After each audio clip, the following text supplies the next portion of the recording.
one of the reasons why Rockville Center has been a community that has been very stable in terms of diversity is that starting about 2 decades ago, it began to deeply think about the interaction between tracking the achievement gap and kids just getting along.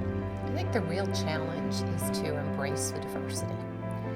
What happens a lot in suburban communities is when the communities become more diverse, people start to become frightened. And they think that they have to, whatever group was there originally, they need to protect their own and not allow their kids in any way to really experience the richness of the diversity. I don't even notice that we're all different. I tend to not really think like that. I have all different types of friends, different grades, different races, where they live, it's all different. Embracing diversity, seeing it as a strength, making it work, making sure that all kids get access to high-track curriculum with lots of supports as needed is really the key to success. I love the kids in the city and I love the kids out here in the suburbs. The one main difference that I do see with Southside is that we're able to really maximize learning for all the children in various ways.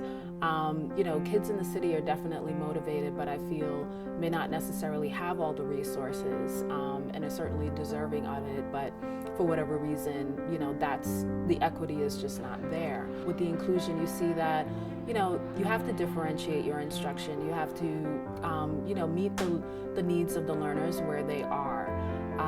But you also have to challenge them, and the students are very flexible. They really adjust well to various circumstances that you place them in. I like how everyone is equal because we're all at the equal thing. So it's not oh, I'm not going to try less because I'm in a lower class. I'm not going to try harder because I'm in the harder class.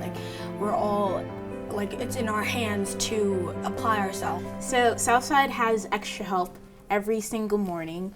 We call it zero period, and it's for 40 minutes or so. And everyone can come and go to extra help. And the buses bring you here zero period, so you have a time to prepare and ask your teachers questions about it, and they'll help you out. Kids learn from each other as much as they learn from a teacher. Having the voices in a classroom discussion, whether it be in a history class or in an English class, that are voices that come from experiences different than yours, is really good for all kids. All kids benefit from integration. Right now, what I'm going through, really, while I'm assimilating to the different cultures, learning how they act and what they like to do, and I'm finding out that they're the same as me, they're similar in every way. There definitely are schools out there that are really cliquey and just hang out with their own groups or their own race. Well, I don't really see that at Southside because we're all I see it in the halls, everyone just gives that handshakes or whatever to anyone. It doesn't matter what race or color you are. It's actually pretty cool to see it. I believe integration benefits students who are white, students who are more affluent, as much as it does students that we typically think of as being disadvantaged.